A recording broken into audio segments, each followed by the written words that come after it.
Hi hello నమస్తే welcome to RRR news channel. ప్రస్తుతం మన సొసైటీలో మనం చూస్తూ ఉంటాం, రెండు రకాల వాళ్ళైతే ఉంటారు. ఒకరైతే మనం బాగా ఎర్న్ చేస్తున్నాం మనకెందుకు అని చెప్పి ఉండేవాళ్ళు ఉన్నారు. ఇంకొంతమంది అసలు ఏమీ లేకుండా అన్నం కోసం అలవటిస్తూ ఉండే వాళ్ళని కూడా మనం చూస్తుంటాం.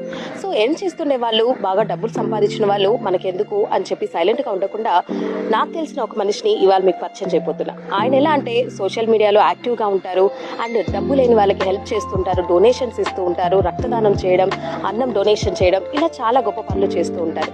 ఇవాళ అయితే ఆయనతో మరిన్ని విషయాలు మనం తెలుసుకుందాం, మరిన్ని విషయాలు డిస్కస్ చేద్దాం అండ్ పిలిచేద్దాం ఆయన్ని. యోగానంద్ గారు శ్రీకాళహస్తి వాస్తవ్యులు. శ్రీకాళహస్తిలో ఆయన అయితే RTI సెక్రటరీ మరియు హ్యూమన్ రైట్స్ సెక్రటరీగా కూడా వర్క్ చేస్తున్నారనమాట.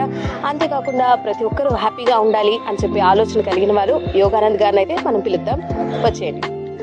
నమస్తే అండి యోగానంద్ గారు, ఎలా ఉన్నారు? బాగున్నాను మేడం. ఓకే, చెప్పండి, మీరు అసలు ఈ ఫీల్డ్కి రావడానికి కారణం ఏంటి? అండ్ ప్రజలకు ఇలా హెల్ప్ చేయాలి అని చెప్పి డొనేషన్స్ చేయడం, రక్తదానం చేయడం, అసలు మీకు ఈ ఆలోచన ఎలా వచ్చింది? ఇది ఇప్పటి నుంచి కాదు, నేను ఒక 5 yearsగా చేస్తున్నాను. 5 yearsగా నేను బయట రాలేదు అంతే. ఇప్పుడు ఏంటంటే ఒక చిన్న ఇన్సిడెంట్ వల్ల నేను బయట రావాల్సి వచ్చింది. లేకపోతే అసలు ఇంత దూరం నేను ఇట్లా లోపల చేయడం ఇష్టం, కానీ పైన నాకు ఇట్లా న్యూస్లోకి రావాలనే అంత ఆలోచన లేదు, అంత ఆలోచన లేదు, అసలు ఆ ఉద్దేశం కూడా లేదు మాకు.